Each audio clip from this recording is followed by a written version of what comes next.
Good afternoon, everybody. Chris LaCoe. I am the Vice President for Virtual Health here at Penn State Health, where I work with our hospital health system and medical group leadership to develop and deploy telehealth and virtual care solutions and programs for patients in all stages of the care continuum. Special thanks to Center for Medical Innovation and the Technology Council for hosting today's event and inviting me to moderate this afternoon's session, Breakthroughs in Telemedicine. I think it's suffice to say that during the pandemic emergency that we've been through and still existing in, telehealth and digital innovation has really been pressure tested. I think you'll hear from the panelists this afternoon about their experiences and the challenges that they've faced and the ingenuity and the innovation of how they rose and dealt with those challenges. So without further ado, I want to turn it over to our panel, Dr. Hal Baker, who's the Senior Vice President for WellSpan Health, Chief Digital and Innovation Officer. Dr. Baker. Hi, Hal Baker. I'm the Chief Information Officer and Digital Officer for WellSpan Health, but also a practicing internal medicine doc. I wanted to talk to you a little bit about our experience.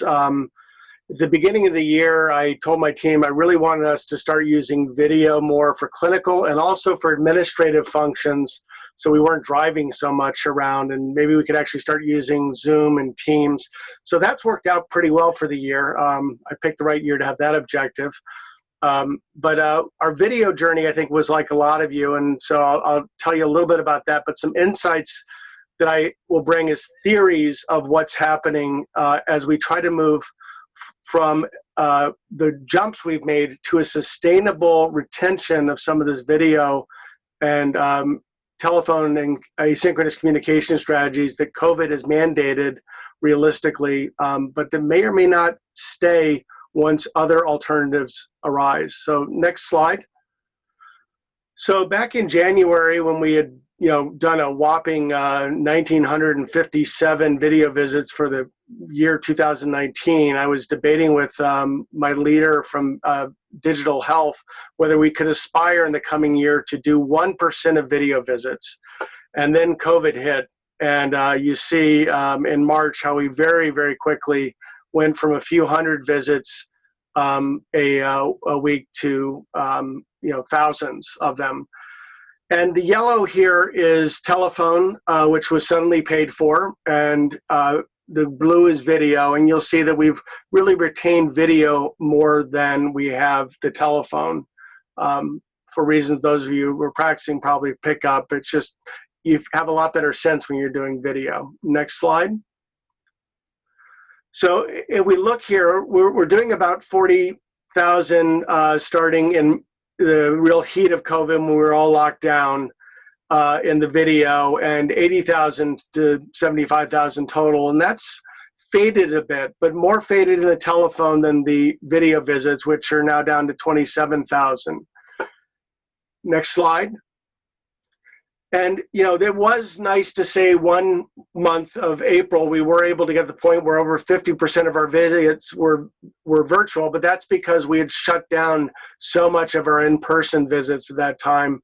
And we had markedly reduced throughput that many of you have experienced. And with that, all the collateral reductions that were impacting our business practices. But so the percentages dropped, but mostly because we've ramped up our in-person visits. We were at 10,000, and last month we were down to 4,000 video visits in primary care.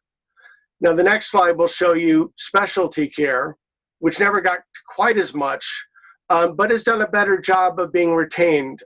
23,000 in April, up to peak in June of 26,000 video visits, and maintaining 20,000.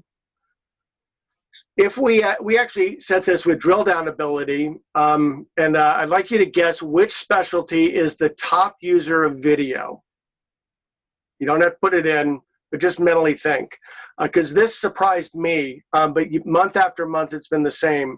So let me show you what the month of September showed in the next slide. you'll notice that our top 10 practices for video visits are all behavioral health.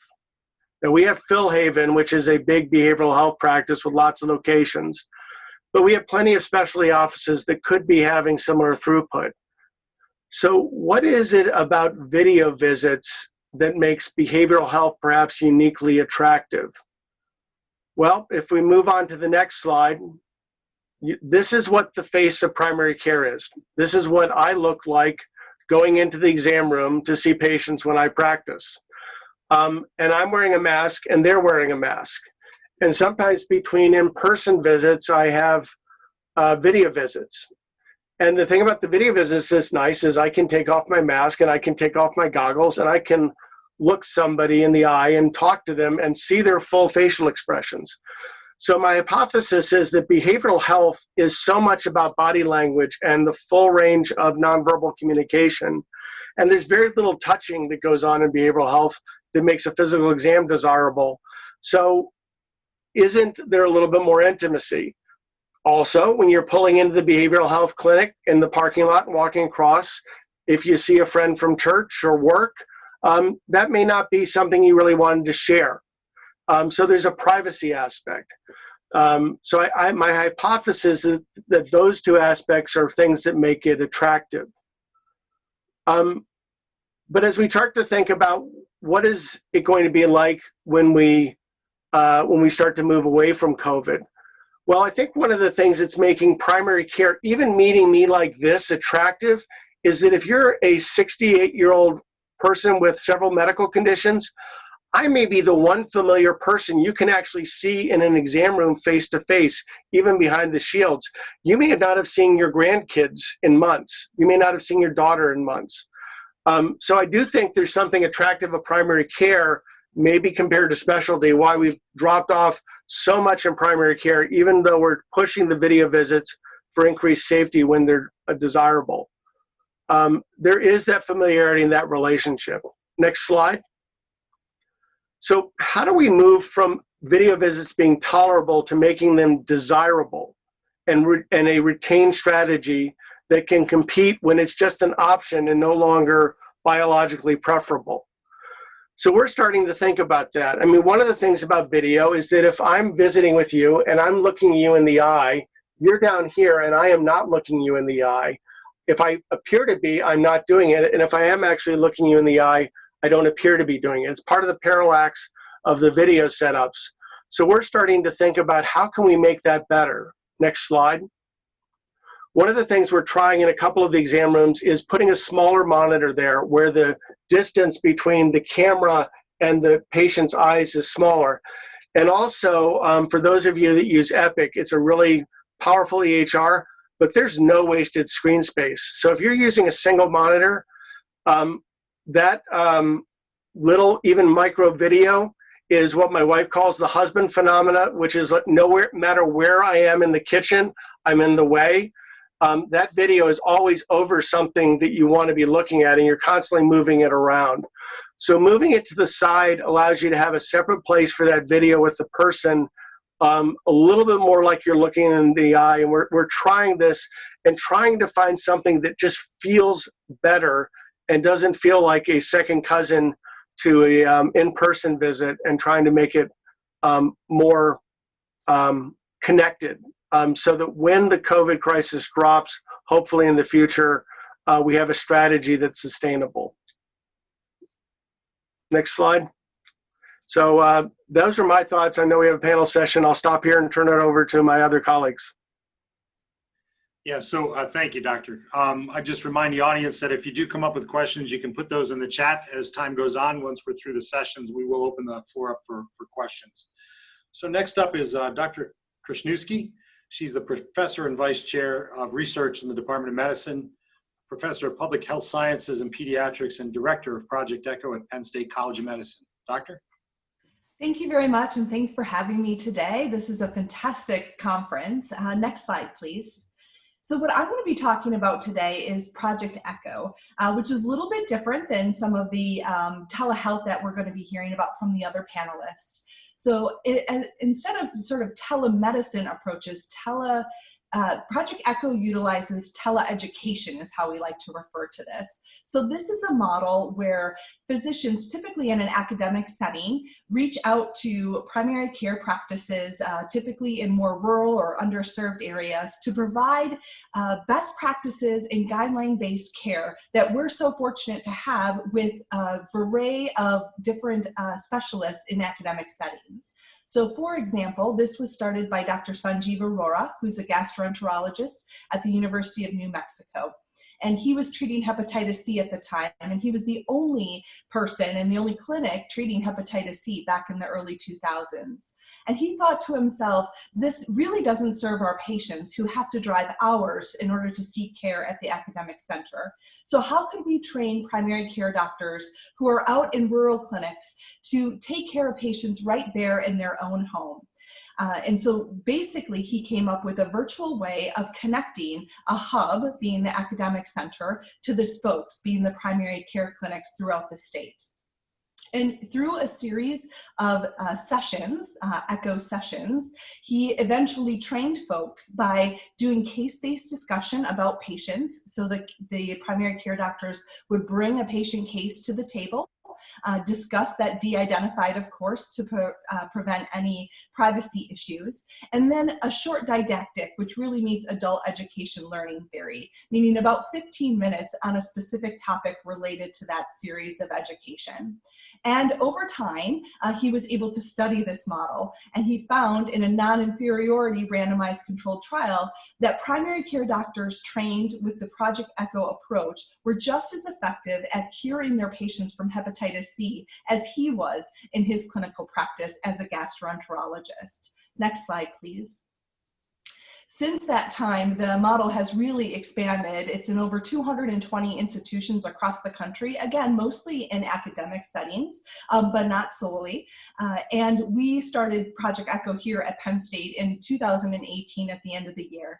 We started with opioid use disorder because it's a very challenging condition, and we don't have enough primary care doctors who are both waiver trained and comfortable in treating patients with substance use disorder.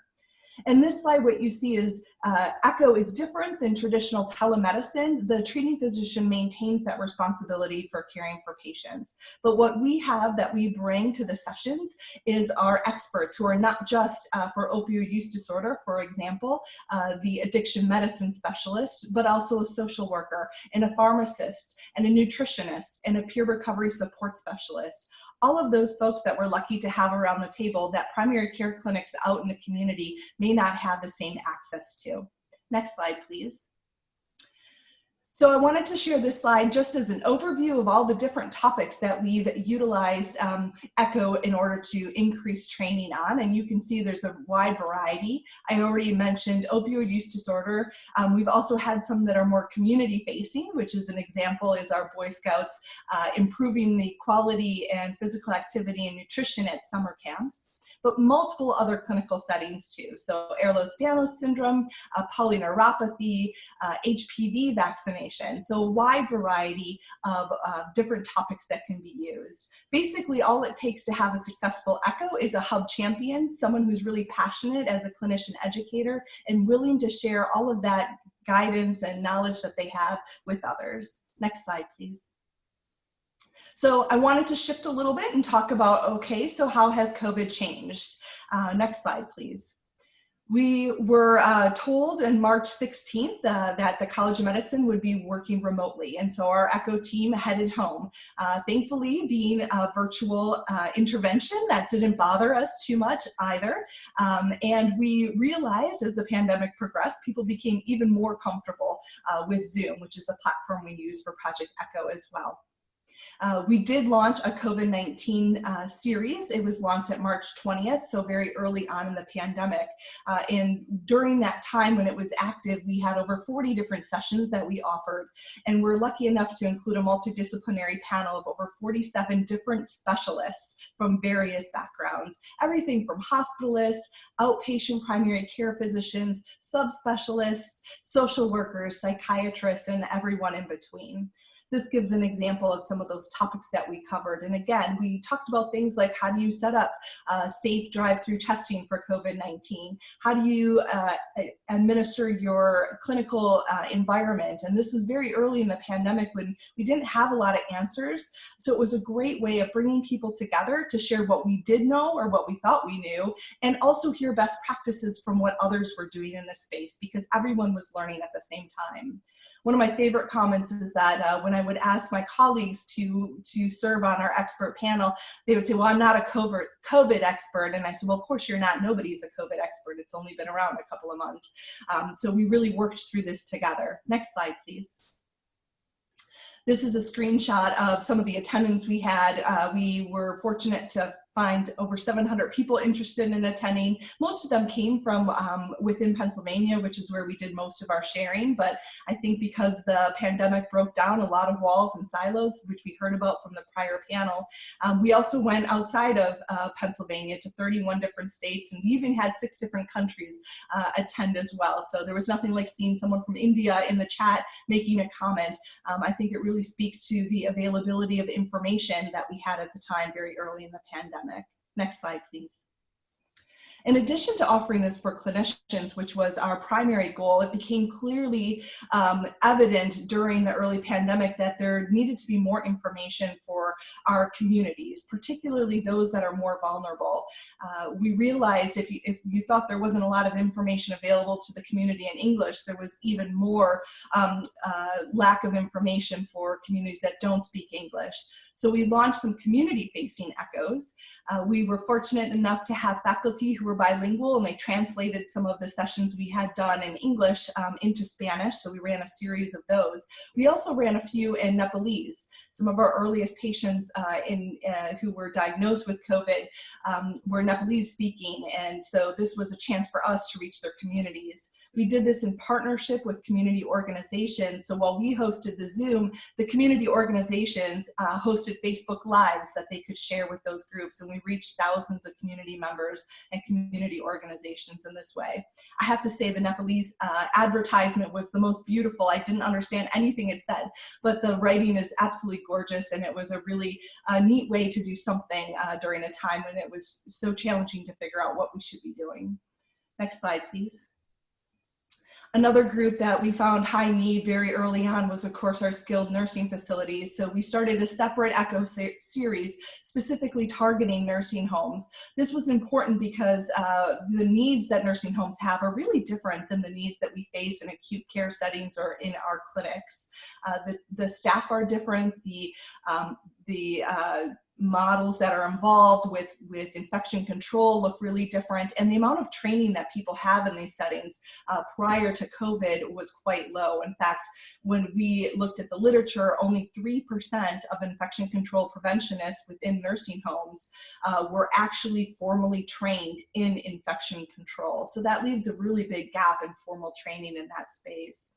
So we ran a pilot of different programs for nursing homes to try to help raise that educational base and allow those nursing homes who are also learning as they go to share best practices amongst themselves. Next slide, please.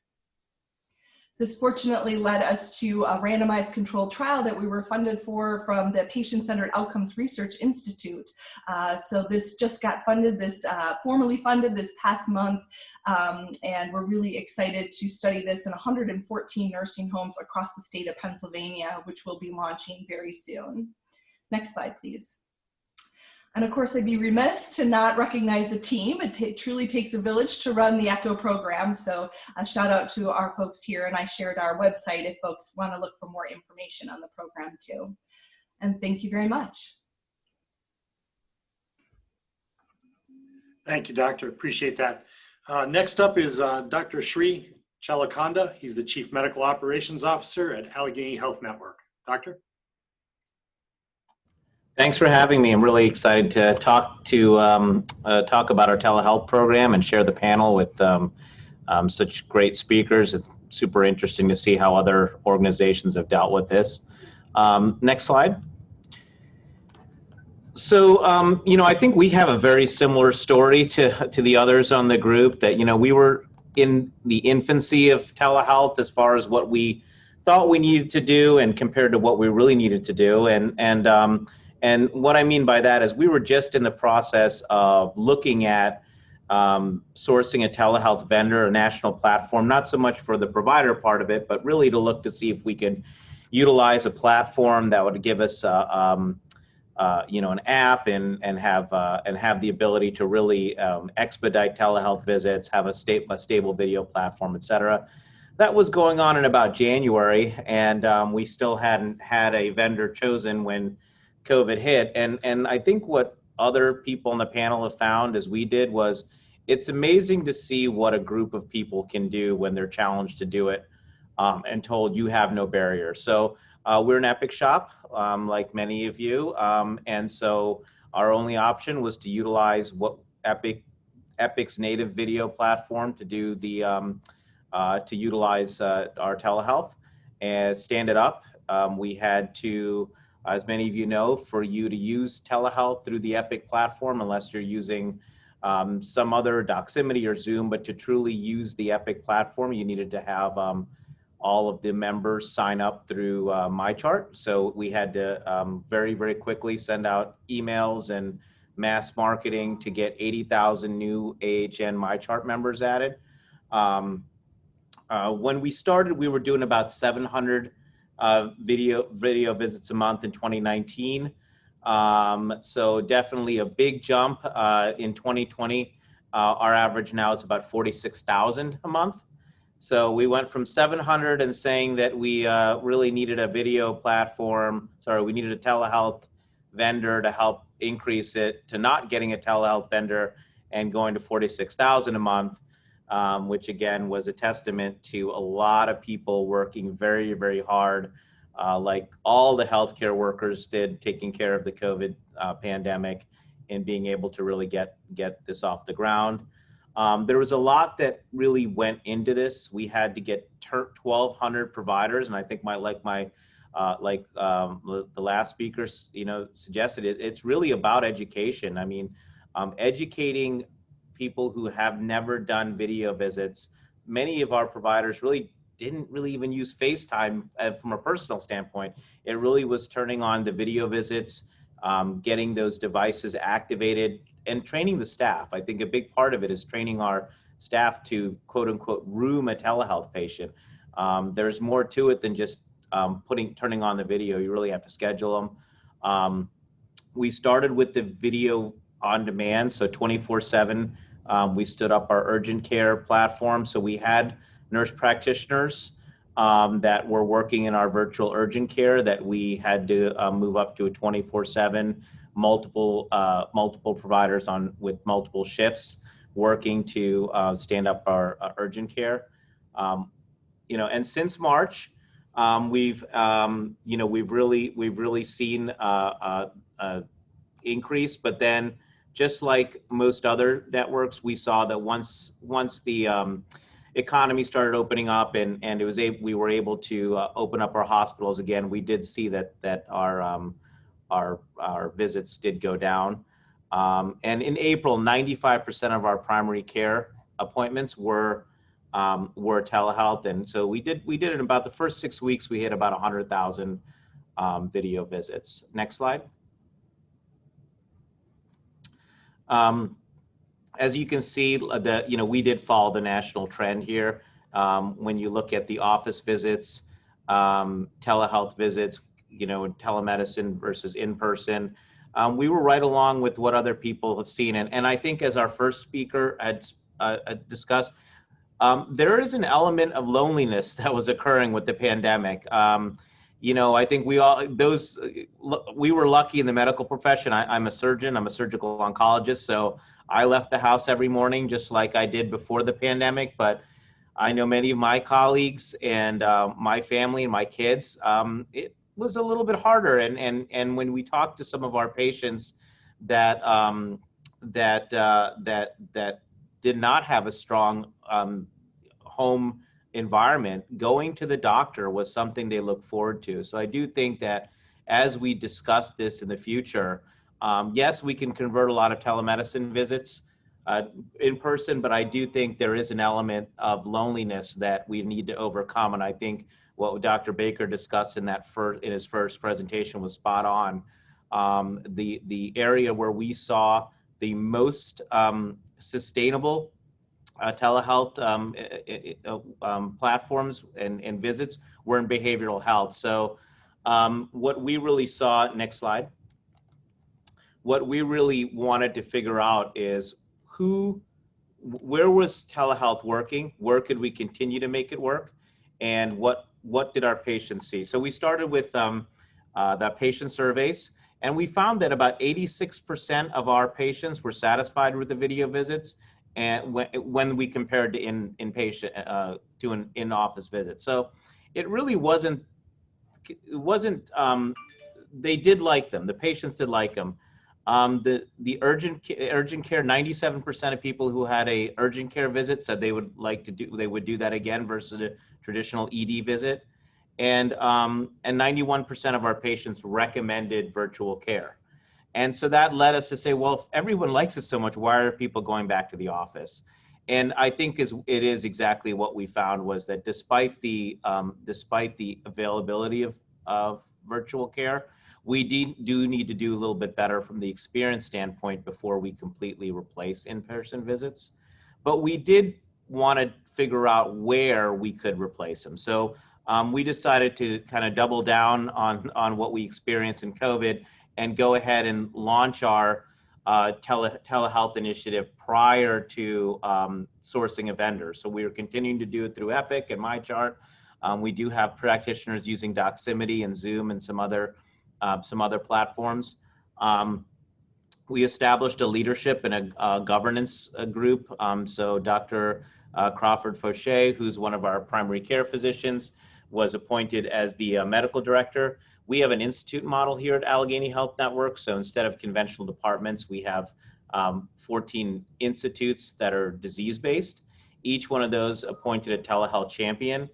And their job was to really look at each of their institutes and figure out what proportion of telehealth would be here to stay. So most of them, range from 20% to 50%. Our behavioral health group, said they'd like to say 95% is their future state. They'd like to see 95% of behavioral health be done through a virtual platform. The advantage of that was that I think, like was discussed by Dr. Baker, there's more confidentiality. You don't have to leave the house. There's the ability to have more providers, behavioral health providers. We, are very, very difficult to hire enough compared to what we need. Allowing telehealth as an option allows us to source providers from outside the Pittsburgh area, and really able to, have multiple providers covering a much larger geographic area. And then we started setting goals. We really wanted to set our goals and utilized, for those of you who are familiar with the OKR methodology, objectives and key results, we started looking and saying, well, what do we want to be? What is our aspirational goal? So an aspirational goal for us was to have, one of the best telehealth programs in the country and do it within 6 months. And what did we need to do to get there? 100% successful video visits. A big portion of our challenge that our providers were having were dropped video platforms and really not being able to connect. And we said that was really going to be a limitation. So we are currently still looking to source that provider, that telehealth platform that we were looking at last year. Currently, we're still on Epic, but hopefully we'll be able to engage a telehealth company to help us with this. Establish the institute goals for the virtual visit, which has been completed, and really make sure this was a workflow that the clinicians really liked. We, all of us who went into medicine, we didn't necessarily go into medicine so that we wouldn't be around patients. We really went into it with the idea that we like the aspect of seeing patients, and this is a big culture shift for many of us. So we have to make it very physician friendly. We also have to make it very friendly for our office staff. It shouldn't take longer to room a patient virtually than it does to room them in person. And in certain situations, that is what it is. That is the case because they have to do a lot of back-end education on the patient side to help them understand how to log on, and that hopefully will get better with the new telehealth platform. Next slide. But we did realize telehealth is here to stay, and so we needed to really go through the process of creating a long-term strategy. So we want to make sure, again, there was some certain tenets that we wanted to do. There was obviously there's a big legislative component. So we worked very closely with our government relation folks to help advocate for telehealth on the national and state level. Make sure that those charges, make sure that the reimbursement for telehealth stays consistent with the in-person visits where appropriate. We also are unique in that we're a provider network based in Pittsburgh. Our parent company is Highmark Health. Highmark Health also owns Highmark Inc., which is a large insurance company that has members throughout the state of Pennsylvania, as well as West Virginia and Delaware.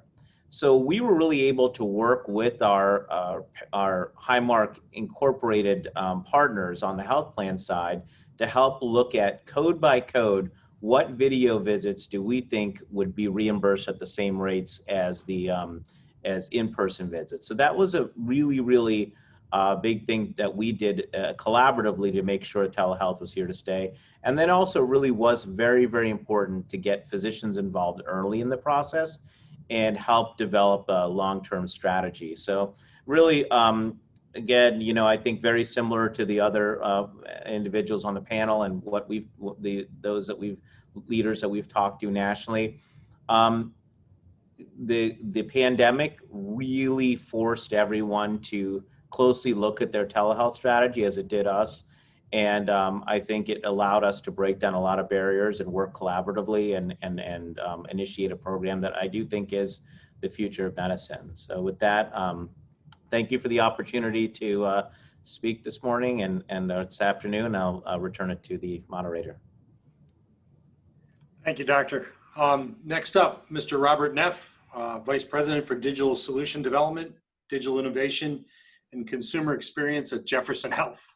Robert, all you. Hey, thank you, Chris. So first of all, thanks for having me on this panel, and thank you to the other panelists. I think that there are a lot of themes that I want to touch on that I heard, one in particular. So before I go to the next slide, I just want to quickly say I'm not a doctor. I get to build really awesome technology for healthcare systems, and I get to do that at Jefferson as part of the DICE group. I get to work with a lot of wonderful and brilliant doctors at Jefferson doing just that. So the DICE group at Jefferson is a department at Jefferson. It stands for Digital Innovation and Consumer Experience, and it's all about building the right technology to allow our consumers, which are our patients, to interact with the health system in the most efficient way. Next slide, please. When COVID hit, and I'm going to talk about these categories a little bit, I'm not going to talk just about telehealth. I'm going to talk about really a number of different things that our group did when COVID hit, including things related to telehealth. But Chapter 1 is digital learning, and I'm pleased that many of the other panelists mentioned just how critical this is. We have a part of our team that focuses specifically on digital learning for Jefferson. And that became crucial during COVID because there was so much information that had to be distributed, and it had to be distributed in a digital manner during COVID. I'm not going to talk about all of these, but I'll just specifically pointing out a couple. Telehealth, right? We've been doing telehealth at Jefferson for 5+ years. We have our own app that's called Jeff Connect. We've had physicians that are trained on how to do it, and we were doing on-demand visits. We've been doing them for the past 5 years, but on a daily basis where we might have had 30 or 40 on demand, and that's different than a scheduled visits. We're doing scheduled visits as well, where we might have had 30 or 40 on-demand video visits in a given day. That shot up to 2,500 in a given day, right, at the peak of COVID, right? So that's a huge spike that all of us saw. So the question, of course, is how do we make sure that we get the education out to all of our providers, that we can spin everyone up that quickly? Luckily, we already had education built, and it was just a matter of pushing it out through the mechanism, the learning mechanism at Jefferson, to get everyone on board so everyone could start using it. Another great example seems pretty straightforward, but also critical. Something as simple as tip sheets for how to use Epic and how to chart things in Epic during COVID. We use that same education mechanism that we had to build those tip sheets and quickly distribute to all of our providers. This is how we want things charted in Epic. These are the additional questions we want asked in Epic and fields that we wanted filled out in Epic. So digital learning, a crucial part of our strategy for getting through COVID. Video production. We have a team that builds videos because we build so much digital content as part of our team. We have a team that can build and produce videos that goes along with that digital content. We build a number of different things, specifically donning and doffing PPE training for people who've never done it before. Real quick, push it out. How do we get a clear, good education on how to do that? And we were able to create videos that did that. Also something as mundane, but someone had to do it in the middle of all of this. How do we do town halls for 30,000 employees, right? How do we get that recorded and how do we get that pushed out so it can be seen at 14 different hospitals and then a zillion outpatient and then everyone at home, plus our university all at the same time. So how could we orchestrate that? So video production, another category that we focused on. Next slide. Patient and employee experience. We built a number of solutions in this space that really help the workflows of patients and employees working in the hospital during COVID or visiting the hospital during COVID. I'll talk a little bit about two of them in particular, but one of them is tracking exposure of employees and how do we do that and how do we monitor our employees who are home who've been exposed, and there's a telehealth component to that. And then we have a chapter on DICE support. So how did we support all of this technology that we had to push out real quickly? And all of you know, and I'm sure you've experienced it, that you could have the best technology, but if there's not someone there to support and answer questions, it's not really gonna go as smoothly as it could. So the reason this is kind of separated out in chapters is this actually I pulled from a book. We made a kind of nice little takeaway that we could give to people of all the different COVID-19 projects that our team worked on during the 3 month, well, started off as 3 months, and obviously it's continuing. So that's where the chapters and the page numbers come from. So you can ignore them for the purposes of this presentation. Next slide. So just pulled, this is the stats page from the book. It just gives some ideas of some of the different scope of things that we focused on our team and the impact that they had during COVID. We counted about 65 different COVID-19 related projects. So in addition to all the work that we're doing on a regular basis, 65, it actually ended up being closer to 100, with varying sizes, of course, but totally new things that no one had to focus on before and a team had to get defined to work on that project or problem were started up during all of COVID. Something as simple but as critical as how did we distribute money and philanthropy to employees who were impacted by COVID. We distributed over $5 million in less than 3 months to employees who were either had their hours reduced or their family members were impacted by COVID, and there were donations available through the system to help them through. But a mechanism to do that didn't exist. We built a mechanism in a matter of a week and a half to distribute over $5 million, which is pretty incredible, and making sure people aren't taking advantage of the system. And then, of course, everything to 1,700 additional people trained in Jeff Connect, chat bots, over 3,000 people in a matter of a couple of weeks going through chatbot screeners. Really just tremendous amount of work and impact that a number of these solutions had. Next slide. So I'm going to talk a little bit about the John COVID-19 exposure solution. John stands for the Jefferson Occupational Health Network. It's really not an ideal name in my opinion, but it's referred to as the John, and that's the center that we use to track the overall health of all the employees at Jefferson.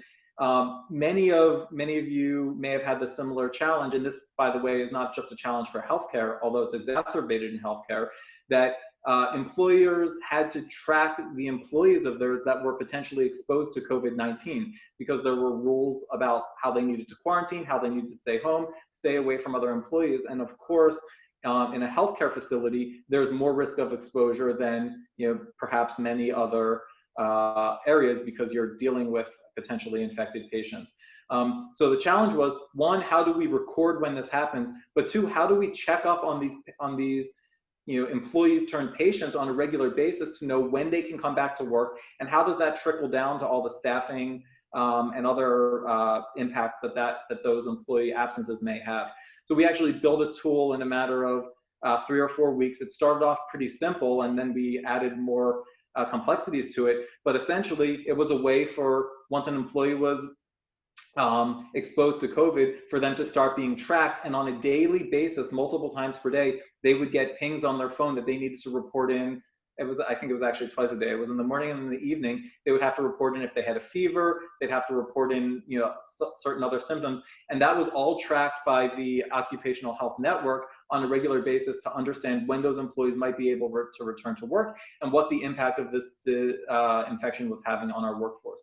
So it really was a way of doing telehealth, but for our employees who were home and potentially exposed, or not potentially, but who had been exposed to COVID-19, whether they ended up getting it or not. Next slide.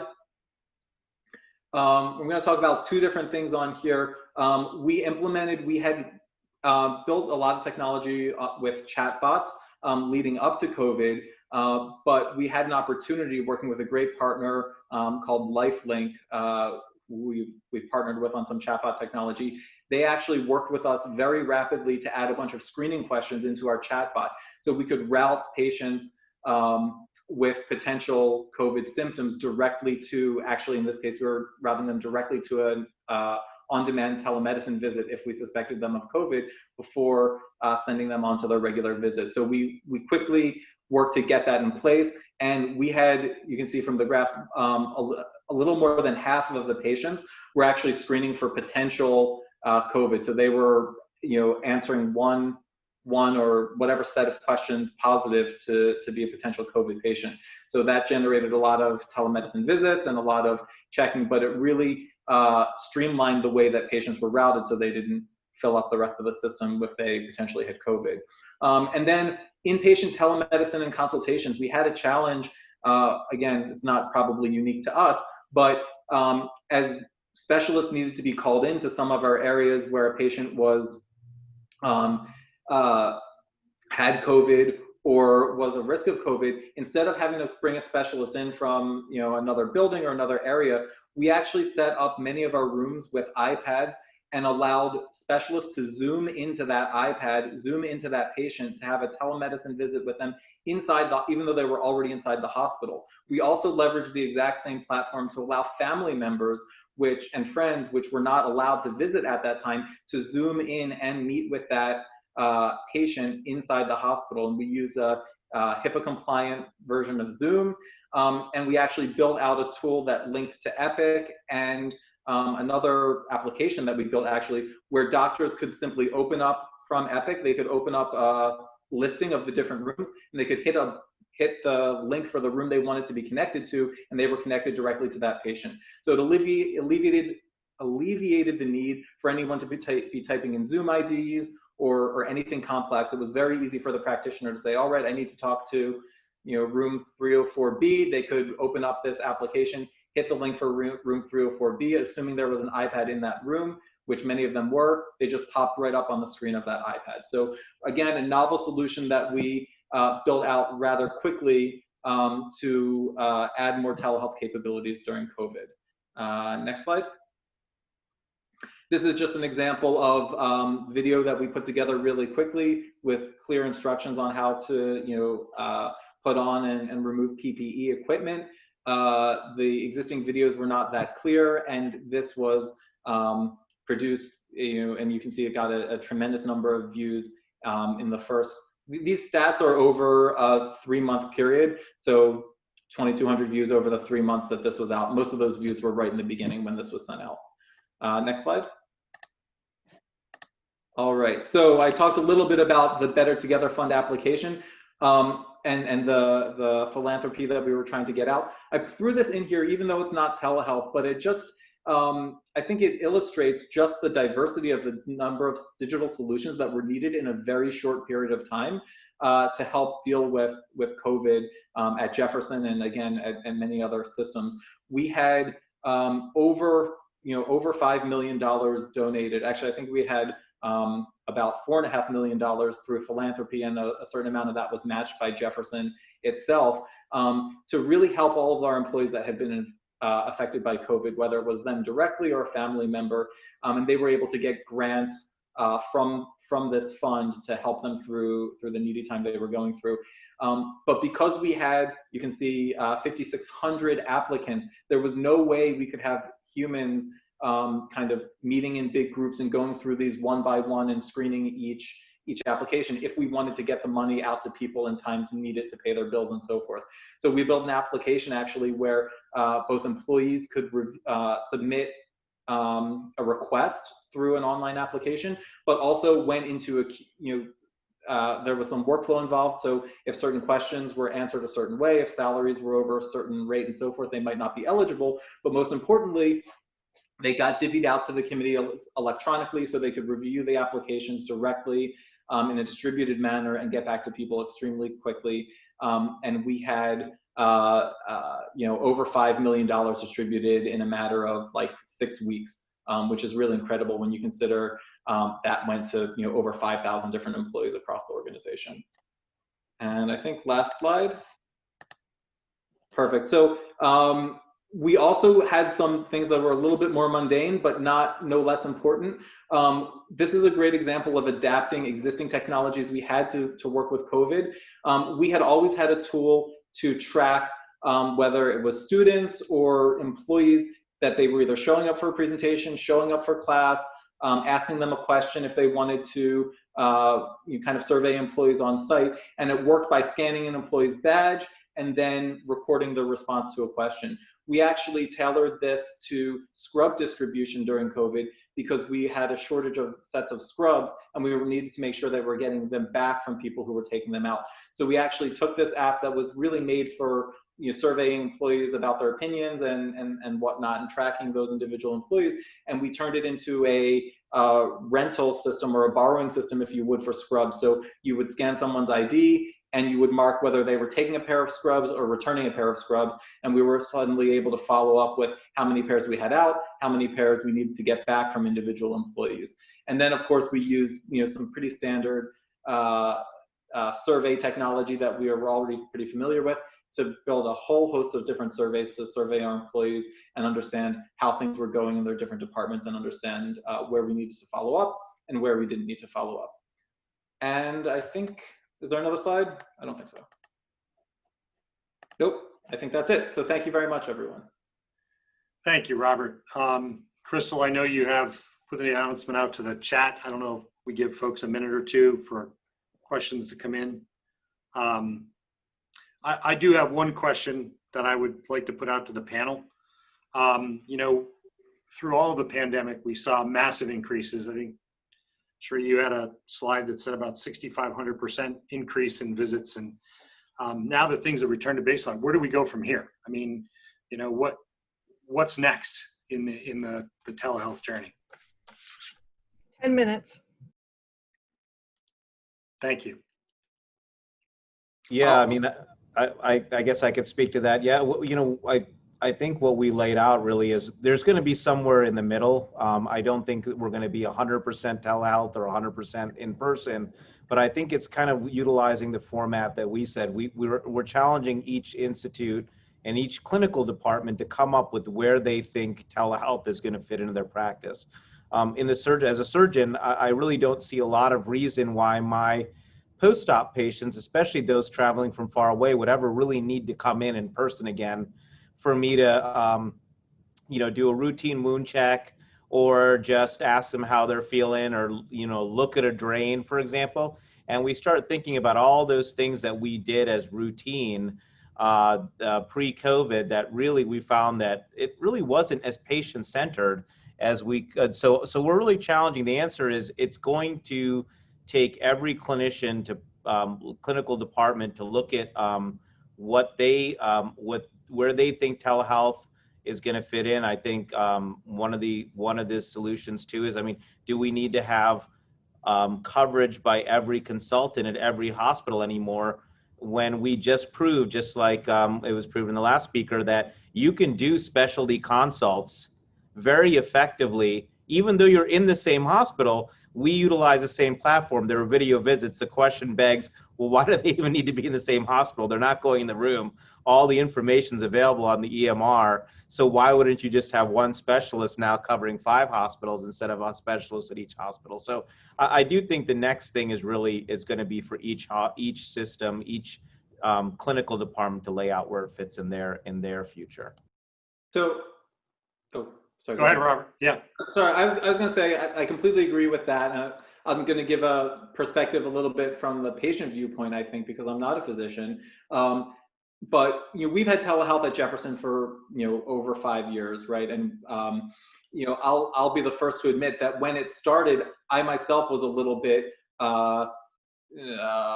not pessimistic, but questioning how much value it could provide compared to an in-person visit. But over the years, I've forced myself to use it a couple times, and I actually realized, and I've got a bunch of stories where I've actually had better experiences via the telehealth visit than when I sent my wife with my daughter to the urgent care, right? It turned out the advice I got on telemedicine for the same problem was actually better than what she ended up with at the urgent care. And I think what's interesting is a lot of patients who are not familiar with medicine and how it all works find that really hard to believe. And I think it was really hard to get them to ever do that first telemedicine visit. But this has forced a lot of people to take that plunge and do that first telemedicine visit. And I think not only might they be more comfortable with it now, they actually might have fewer doubts than they had before about what that experience would be like. So I think whereas we maybe needed some sort of catalyst to get us over the hump with the populace and being willing to accept telemedicine, I think this may have been the catalyst, and people are now have had that first experience, and hopefully it was positive and they're willing to accept it more than they were.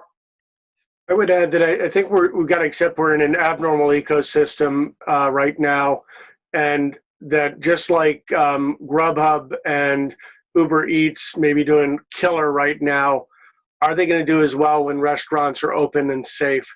And so I think our opportunity is to take the widespread use going on now and try to refine the process so that it is more frictionless, more psychologically engaging, and figure out how to make it better when we actually probably don't have to, because there's so many abnormal circumstances pushing us this way. But I very much worry about how much we can hold on to when the masks disappear. Dr. Kraschnewski, question for you. I'm wondering, are there any use cases or teleeducation types of programs that can't be done through ECHO? In telehealth, sometimes without laying of the hands, if you will? I'm just curious. Yeah, absolutely. I guess I'm drinking the ECHO Kool-Aid because I don't think there is. We've had a chance now to utilize this in clinical settings and in community settings. And I think the pandemic, one silver lining for us is people's comfort level with using technology and being comfortable learning this way.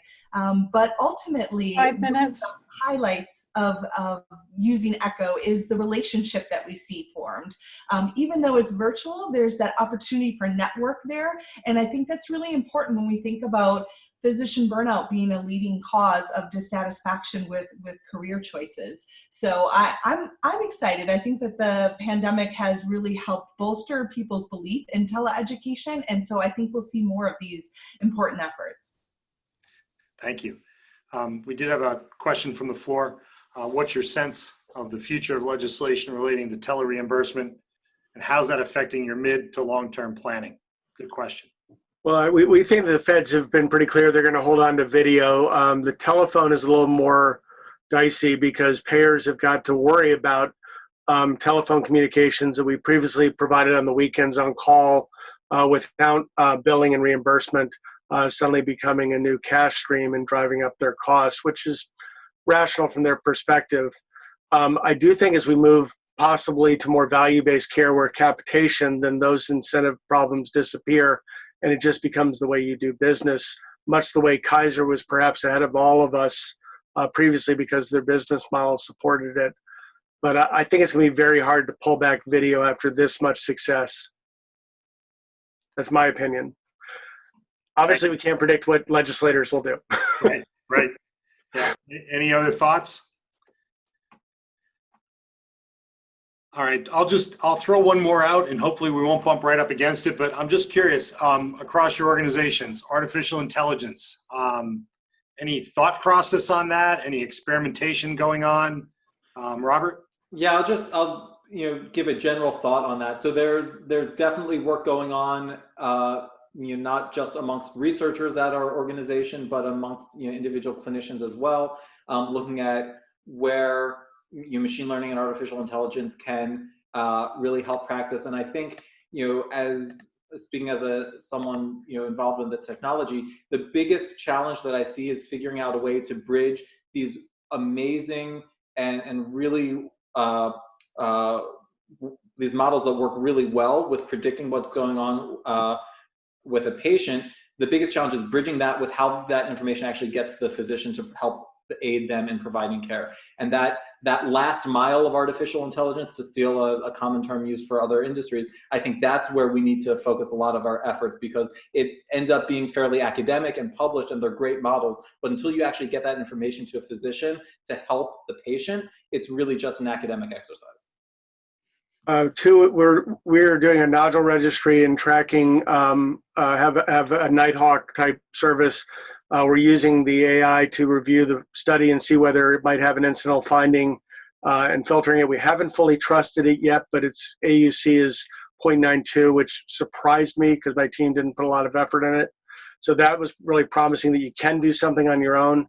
And Epic has offered a free AI to do COVID predictions off of imaging studies that I'm very interested. We have a go live coming up later this month, but we want to look at that to see if it helps diagnose COVID better and maybe pick up and help us in sorting people with PUI still pending. Yeah, we're really utilizing it in addition to some of the clinical areas that some of the other speakers mentioned. We're also trying to utilize it really in patient flow and predicting our hospital capacities, predicting ED patients, which ones are going to require longer length of stays due to social determinants of health, et cetera. Really looking at how it can help us to predict what our hospital census is going to look like, what our OR capacity. Really looking to see some of the other non-healthcare industries have utilized this utilized AI for capacity management before. So that's really where we're kind of focusing on, as well as the clinical stuff. Thanks. So Crystal, I think we're right up against time. I'd like to thank the audience and the panel for this afternoon for sharing your time and expertise, and wish you the best to the rest of the conference. Thank you. Thank you. Thank you.